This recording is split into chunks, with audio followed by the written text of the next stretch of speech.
जैसे जैसे वक्त गुजर रहा है, जैसे जैसे प्रधानमंत्री नरेंद्र मोदी की पकड़ अपनी पार्टी पर, संघ पर और अपनी सरकार पर कमजोर पड़ रही है, क्या वैसे वैसे ही प्रधानमंत्री नरेंद्र मोदी का जो सिस्टम है वो सिस्टम भी हिल रहा है क्या? वो सिस्टम हैंग हो गया है क्या? प्रधानमंत्री नरेंद्र मोदी आज एक बार फिर रोते हुए नजर आए। जाहिर सी बात है, जिस तरीके से एक मंच से एक व्यक्ति द्वारा प्रधानमंत्री नरेंद्र मोदी की मां के लिए अपशब्द कहा गया था, हम सब उसकी आलोचना करते हैं। कांग्रेस ने भी आलोचना करी थी, आरजेडी ने भी करी थी, हम जैसे लोग तो लगातार करते हैं। लेकिन प्रधानमंत्री नरेंद्र मोदी को आज मैं उनका ही वक्तव्य याद दिलाना चाहता हूं। और साथ ही साथ आज जब प्रधानमंत्री नरेंद्र मोदी रोते हुए एक बार फिर से विक्टिम कार्ड खेलते हुए नजर आए, तो मैं प्रधानमंत्री नरेंद्र मोदी को उनके गुनाह भी याद दिलाना चाहता हूं। नमस्कार, मैं स्वप्निल और आप मुद्दा देख रहे हैं। दोस्तों, आगे बढ़े उससे पहले एक छोटी सी अपील है। मुद्दा इन दिनों एक गंभीर आर्थिक संकट से जूझ रहा है। एक तरफ हमारे मेन बैंक अकाउंट फ्रीज किए जा चुके हैं, तो दूसरी तरफ हालात ये कि हमारे 2.5 साल पुराने चैनल को हमसे 2 महीने पहले छीन लिया गया। मुद्दा इन दिनों डे टू डे ऑपरेशंस में काफी मुश्किलों का सामना कर रहा है। यदि आप सक्षम हो, यदि आप चाहें तो छोटी छोटी मदद मुद्दा की जरूर कीजिएगा, ताकि ये बेबाक आवाज यूं ही गूंजती रहे। आगे बढ़ते हैं। प्रधानमंत्री नरेंद्र मोदी की भाव भंगिमा, प्रधानमंत्री नरेंद्र मोदी के ड्रामेबाजी से भरी हुई 2 क्लिप्स की तरफ चलते हैं। पहली क्लिप तो आज की आपने देख ली होगी, लेकिन फिर देखिए।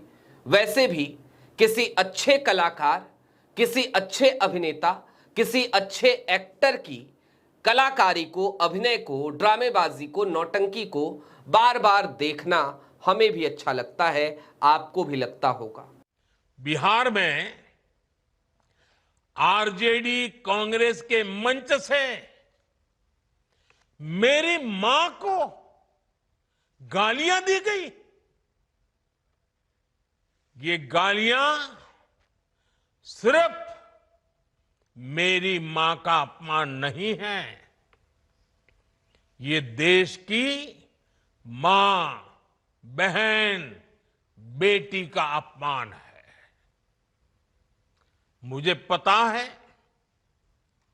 आप सबको भी बिहार की हर मां को,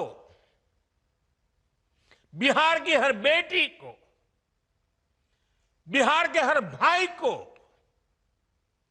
ये देख सुनकर कितना बुरा लगा है। सुना आपने प्रधानमंत्री नरेंद्र मोदी की पूरी भाव भंगिमा के साथ की गई आज की तारीख की ये नौटंकी। इस नौटंकी में प्रधानमंत्री नरेंद्र मोदी का गला भर आया, रोते हुए नजर आए। ये कोई पहली बार नहीं है जब प्रधानमंत्री नरेंद्र मोदी इस तरीके से रो रहे हों, और इस तरीके की तस्वीरें देखने की अब देश को आदत हो चली है।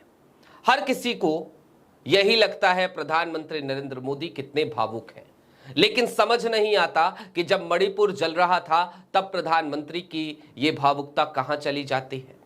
समझ नहीं आता जब इस देश में बेरोजगार फांसी के फंदे पर झूल जाते हैं तब प्रधानमंत्री नरेंद्र मोदी की भावुकता कहां चली जाती है। समझ नहीं आता कि जब बुलडोजर से लोगों के घरों को रौंद दिया जाता है, उनके मकानों को समतल बना दिया जाता है, तब प्रधानमंत्री नरेंद्र मोदी की भावनाएं कहां चली जाती हैं। प्रधानमंत्री नरेंद्र मोदी की भावनाएं तभी क्यों जागृत होती हैं जब मामला वोट का होता है। आखिरकार बिहार में चुनाव है और प्रधानमंत्री नरेंद्र मोदी की भावना बिल्कुल सही समय पर जागृत हुई है।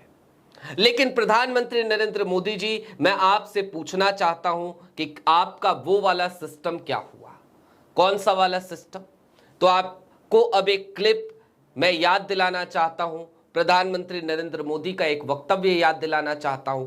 सुनिए जरा गौर से और देखिए, अगर ये वाला सिस्टम होता तो क्या प्रधानमंत्री नरेंद्र मोदी आज रोते हुए नजर आते। देखो भाई, मैं डेली 2 किलो, 2.5 किलो, 3 किलो गाली खाता हूं।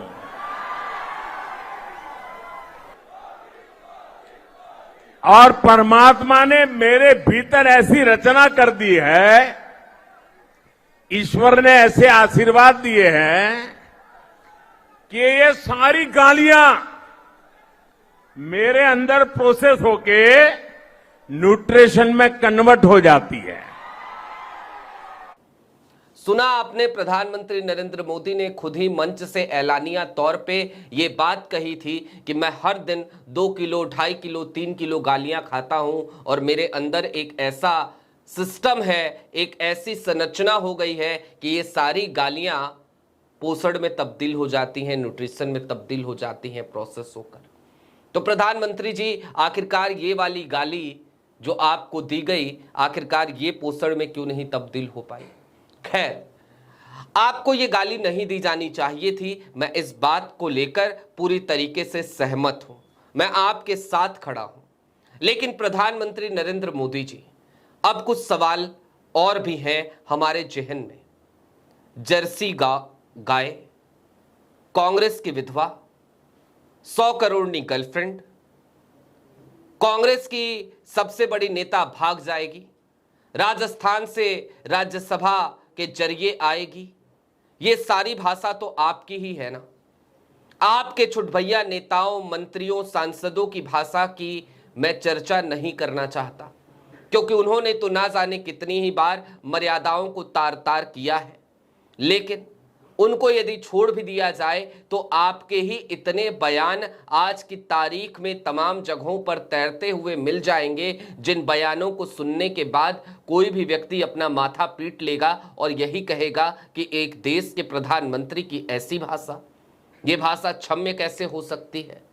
प्रधानमंत्री नरेंद्र मोदी जी, आपकी मां का सम्मान है और वैसे भी वो इस वक्त इस दुनिया में नहीं है, लेकिन प्रधानमंत्री जी, अपनी मां को आप ही तो थे जो पॉलिटिसाइज किया करते थे। कौन इस बात को भूल सकता है कि जब आपने नोटबंदी करी तो उसके बाद आपने अपनी मां को भी नोट की लाइन में लाकर खड़ा कर दिया, उसकी खूब तस्वीरें खींची गई। प्रधानमंत्री नरेंद्र मोदी जी, आप भगवान के पास जाते हैं तो भी कैमरा जाता है, और जब तक आपकी माताजी जीवित थी, आप जब भी अपनी माताजी से मिलने जाते, तमाम तरीके की तस्वीरें खूब वायरल होती, आप खुद कैमरा लेकर पहुंचते थे। अपनी मां से मुलाकात करते वक्त भला कौन सा ऐसा नेता है जो कैमरे के सामने मुलाकात करता है। क्या आपने राहुल गांधी को लगातार जब भी वो अपनी मां से मुलाकात करने जाते हो कैमरे के साथ देखा है? जी नहीं। लेकिन प्रधानमंत्री नरेंद्र मोदी जी, आपका अभिनय, आपकी नौटंकी, आपकी ड्रामेबाजी, ये सारी चीजें उम्दा हैं। इतनी उम्दा कि पूछिए मत। आज की तारीख में यदि आप प्रधानमंत्री की कुर्सी पर बैठे हैं और कल की तारीख में यदि आपको ये कुर्सी छोड़नी पड़े तो आपको बॉलीवुड में एक नए अवसर की तलाश करनी चाहिए, क्योंकि आप जिस तरीके के उम्दा एक्टर हैं, उम्दा अभिनेता हैं, इस बात में कोई दो राय नहीं कि आपके लिए बॉलीवुड में काफी सारा स्कोप है। लेकिन प्रधानमंत्री जी, चलते चलते कुछ बातें और आपसे कह जाना चाहता हूं। बोया पेड़ बबूल का तो आम कहां से होए। आपके साथ दरअसल जो कुछ भी हो रहा है वो कहीं ना कहीं इसी बात को चरितार्थ करता है।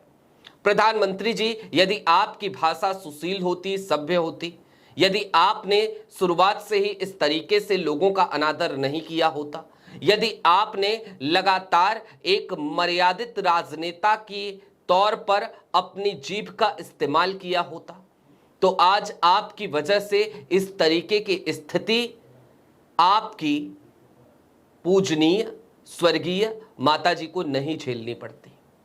अब एक बात और मैं कह देना चाहता हूं, जिस मैटर को आप इतना पॉलिटिसाइज करने की कोशिश कर रहे हैं, जरा सोचिए कि क्या आपको गाली राहुल गांधी ने दी थी? क्या आपको गाली तेजस्वी यादव ने दी थी? क्या आपको जिस वक्त गाली दी गई उस वक्त मंच पे कोई भी बड़ा नेता मौजूद था? जवाब है नहीं।